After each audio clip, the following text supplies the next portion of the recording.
Hello everybody, it's me Kylie. Welcome to my channel or welcome back. I'm so glad to have you today. Sorry. Today should be Friday because I'm doing a new thing that involves a lot of alliteration. I'm doing Food Fridays, so before this video, I probably posted a baking video because I thought that baking and book reviews would go great together. Crazy Kylie literally loves alliteration, okay, guys? Okay? It's gonna be a lot of that.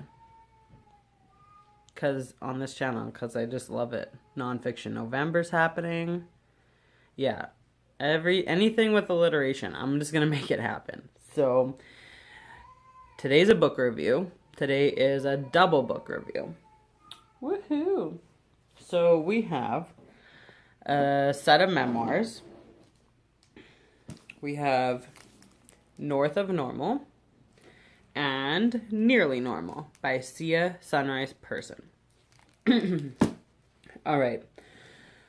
Let's just start right off with some trigger warnings. Sexual abuse, sexual molestation of a child, sexual abuse of a child. Like, this woman had terrible things happen to her at least, I want to say 4 times. And they all happened before she was 9 years old. So there was a lot of stuff that was really hard to read. Even for me, who, like, those things don't, like, trigger me. I've never had anything like that happen to me. So, but it was still really shitty to read. I have kids. Like, God forbid anything ever happened to them. And it was really hard to read some parts of that. So, just be warned. Also, neglect. Some serious neglect from when she was a child. Her mother had her when she was 15, and her mother didn't finish school.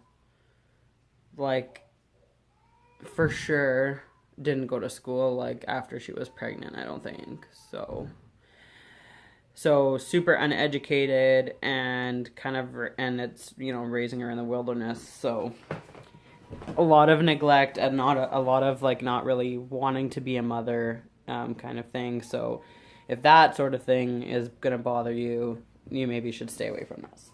Okay, so like I said, these are memoirs. So North of Normal's the first one, and the plot of this one it starts with the history of her family. So she starts by talking about her grandparents and then their kids, which one of them is her mother. She also has 2 aunts and an uncle that are, like, really involved within this book. It talks about then how her parents met and, her being conceived, blah, blah, blah. When her mom was pregnant with her grandpa decided to move the family up to Canada to live in the wilderness, which is something he had done before, but he moved to California, and they were kind of living a hippie lifestyle there for a while. Like, I mean, really hippie. Just so you know, like, this book is, like, they were super duper hippies. They were the kind of hippies that like to be naked all the time and high all the time. So there's a lot of pot smoking, there's a lot of nakedness, there's a lot of, like, sex. Not like graphic sex, but, like, she's like 4 years old and they're having sex, like, right beside her, like, in the teepee. Yeah, so, like, these are just crazy hippies, like, doing yoga naked in the woods, hippies. Yeah, so they go up north, they're in BC, not in the wilderness yet. I don't think she was born in a hospital, but, like, they rented a cabin. She might have been born in a hospital. I'm trying to remember, but I don't remember. And then after she is born, not long after she is born, there is an incident involving her uncle, and they like commit him to the loony bin for what happened, and then they're like, what up, peace out, and they go and they live in the wilderness, literally in a teepee, literally just like in the forest. And that's how, on and off, they're living in the forest, and kind of like there's times where she doesn't live in the forest. You know, her mom goes off with different boyfriends and takes her with and stuff like that. But on and off living in the forest from basically like her first year of life until she's about 10. And then it jumps ahead a bunch of times, and we kind of get a little bit of info of like what happened in her teen years, and like just briefly as an adult. But I understand that because the second book is less about her life as a kid and more about her life in her teenage and early 20s and up until that first book gets published. That's kind of this book is kind of more the journey to be published, a published author, but then also like before she ever wanted to be an author, you know, what she was doing. She's a model for anyone who maybe ever heard of him. She was a successful model for about a decade in Europe. So talks about her modeling life. This book also has stories from her childhood. This book reads more like short stories because it's a lot of jumping, like we're talking current, then we're going back to when she was 8, we're going back to when she was a teenager.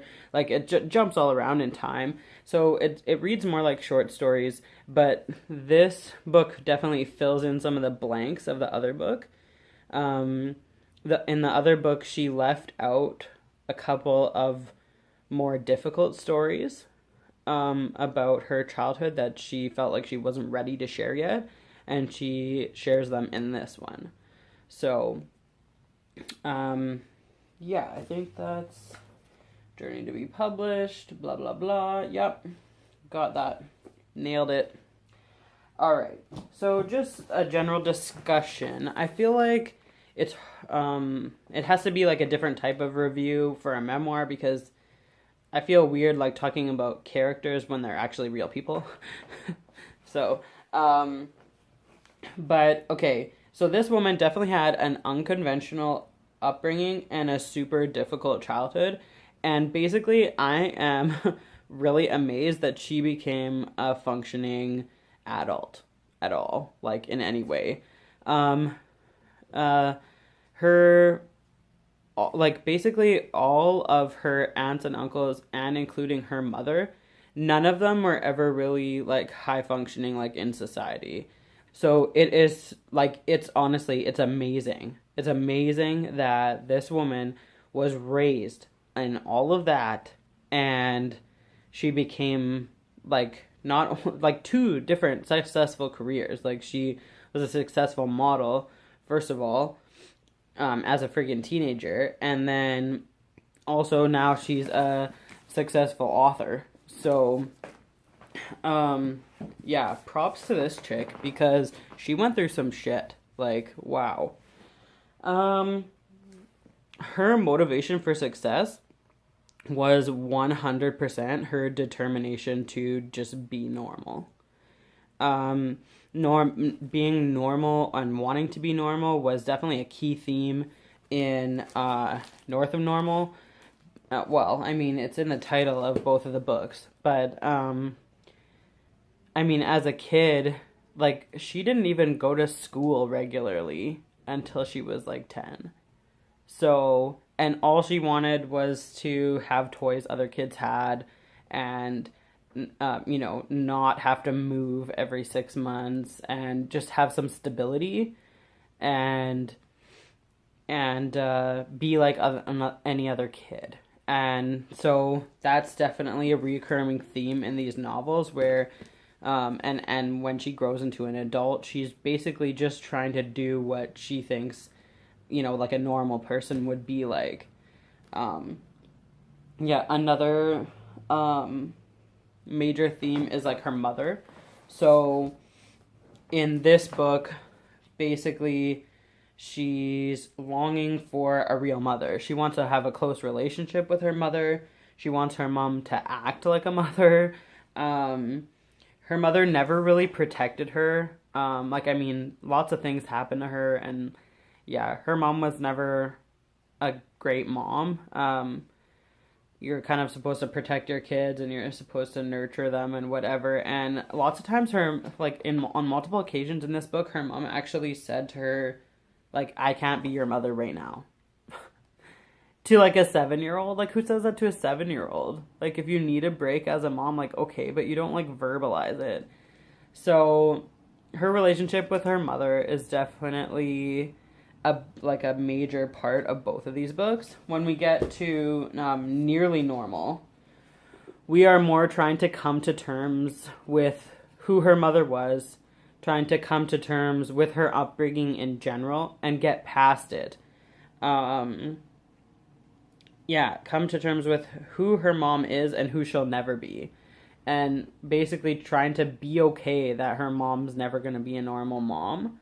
And this one's also understanding a lot of what her mom went through, because you find out that her mom had like a similar childhood to herself, where she was sexually abused by a couple of different people. And so how that affects you, and then on top of it, you're uneducated, and on top of it, you're a teen mother. And so she's basically trying to understand her mom, and she goes to therapy for a while, and she's trying to get past it so that she can, be a functioning adult with normal adult relationships and stuff like that. And then again, coming to terms with her whole upbringing, accepting it, learning from it, growing past it. That's a big part of this book. She is married 3 times, and the first 2 times, her husbands, she didn't even tell them anything about her past. They had no idea that she grew up in a freaking teepee, like nothing. She was obviously embarrassed by it, or like didn't really know how to approach the subject. She never really told anyone about herself. And so this is basically about her like being okay with her upbringing enough to tell people about it. I mean, yeah, she write books about it, right? So what else do I got here? Another big theme of this one is, relationships with other men. And because, as we all do, when as a young adult, she was really kind of mirroring her mother and having similar relationships with men in the same way that her mother did. And so she obviously needs to try to get past that and try to find good men who are compatible with her, instead of just trying to please them. And, to have a good relationship, you have to have honesty, and you have to be honest about the kind of baggage that you're bringing in. And so, her not telling them about her past was a big issue, right? So, okay, so overall, I gave them 4 stars each. I'm super impressed with her courage and everything that it took for her to overcome all of these terrible things that have happened to her, and then to write about it and to share it with the world. Like, that had to take some guts. And then just the ability to write about these super terrible things that happened to her. Like, it's one thing to be a survivor of sexual abuse, but it's another thing to relive it by writing about it. For some people it's therapeutic, so maybe that was the case for her. But in writing a book, I'm sure you'd have to, between writing and editing and rewriting and I don't know, revision. I can't imagine how many times she'd have to read or, look at, this part where she, is molested as a child. The different parts she'd have to be revisiting that memory so many times, and how difficult that must be, and she's just definitely a really strong admirable woman. So one thing I do want to say is that these novels give a really accurate account of the work that it takes to get past childhood trauma or like a sexual assault or whatever. Or what, sorry, not or whatever. But like, I feel like in lots of movies and shows, we see the actual assault and we see it have like the initial impact on the person who is assaulted, but we don't see the aftermath. Like, no one talks about the aftermath. And like, this woman who, have this stuff happen to her as a child, she only kind of like got past that and started to have like normal relationships with people and be a successful adult in her late 30s, early 40s. And some people who don't have therapy and like things like tools like that, or the determination or the courage or like the strength of their spirit, they might never get past it and like be okay and like lead a good life. And so I think this book is a good example of how much work it takes to get past all that she's been through and everything. If I had to pick 3 words to describe these books, interesting, unbelievable. First of all, some of the shit that she goes through, you're like, wow, like, really? This is insane. And obviously very, very inspiring. If you've read these books or you're interested in reading these books, chat with me down below in the comments. Like this video if you like my book reviews, and subscribe if you want to see more from me. All right, that's all I got for you today. Thanks. Bye.